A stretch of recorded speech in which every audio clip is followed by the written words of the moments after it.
Let's turn now to a man who understands this issue perhaps better than anyone. He's the chairman and co-publisher of the New York Daily News. He's Mort Zuckerman, also the editor-in-chief and publisher of U.S. News and World Report.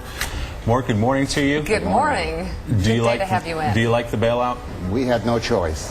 They are, in the classic phrase, too big to fail. This is not the end of the problem. Don't confuse the bailout with the fact that this might or might not be the end of the problem. The real problem is plunging home prices, so that when you have $5.5 trillion worth of mortgages, and many of those mortgages are underwater with record foreclosures and record delinquencies, it means the value of the securities that backs up these mortgages is going down, and it means the value of the mortgages are going down. The reason why we had to step in is that virtually every financial institution in the world had Fannie Mae and Freddie Mac paper, and it would have caused a systemic crisis to the world of finance, including the financial markets here.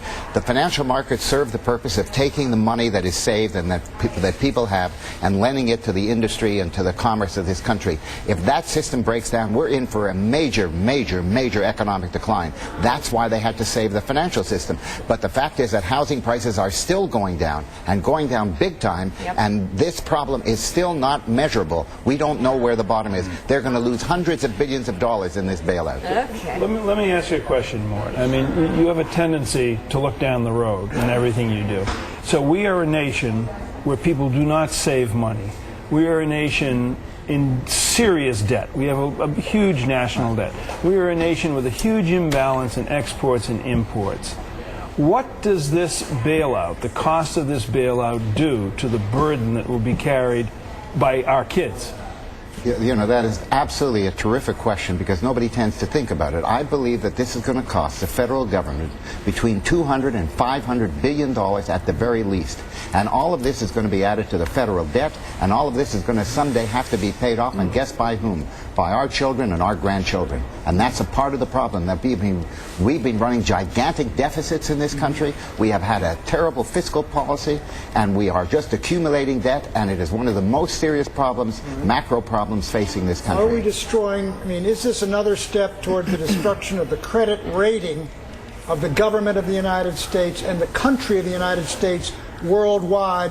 When those government interest rates go up, what it's saying is we don't trust the government as much as we did to pay off its bonds. And this is the American government.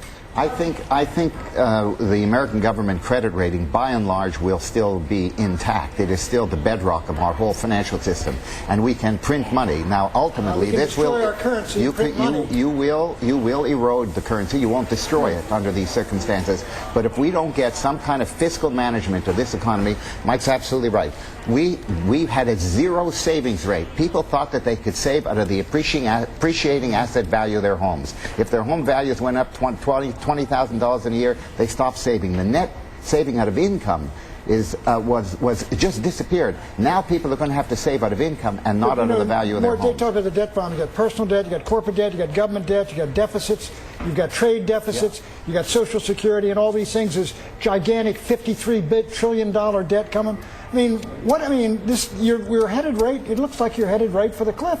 And how can you cut back the government that much to get anywhere near a balance? Well, in the short run, we're not going to be able to do it, without question. The only way we're going to be able to do it is to force savings on the American people, and that's called taxes. And we may have to increase taxes, literally, to make sure that the federal government's credit rating does not collapse. What does that do to the economy? That's right. We're going to have a very difficult economy going forward. You are absolutely right. This is not cost-free. This doesn't happen, and then everybody just goes on their merry way. We have a huge financial exposure. The federal government is bailing out Fannie Mae and Freddie Mac as they bailed out. We're going to go in and save General Motors, Ford, Chrysler too? No, I tell you what I do think will happen there, and I predicted this for a while. You're going to have a merger of General Motors and Chrysler and Ford. There'll be only two companies left within a year.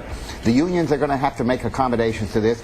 Two of those companies will merge, and the other one will merge with some international company, because our auto companies are not competitive. They're not putting out products that the country wants to buy. So we're going to have to do something about it. And the legacy costs that these companies have assumed from all their pension and medical Are they costs... going on to the federal government too? If they go under, they go right on the federal government. In part they will. In part they will. And That's what's the exactly federal right. government's going to pay all for all this stuff? That's the taxpayers. Yes, it is the taxpayers, but the alternative is worse, because we could have literally a complete financial collapse, which is what we had in the 1930s. Who is responsible for this complete disaster? Well, in terms of Fannie Mae, and let's try Fannie Mae and Freddie Mac.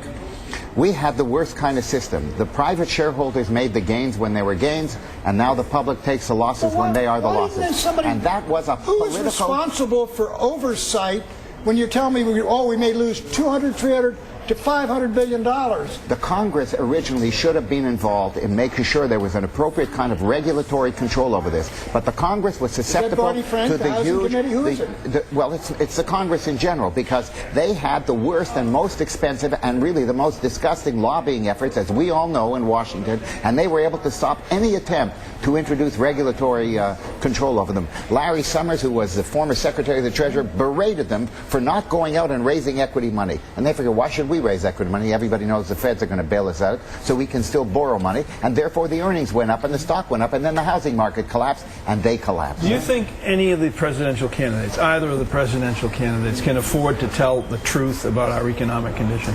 You know, it's a delicate balance. I do think the country understands something has really gone wrong with our economic system.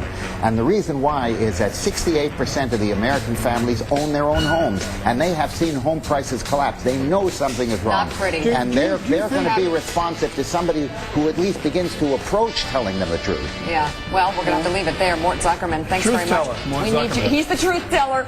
We need you back, though. I think this is going to be a long You're not going to road. lose your home in the Hamptons, are you? Are you? Please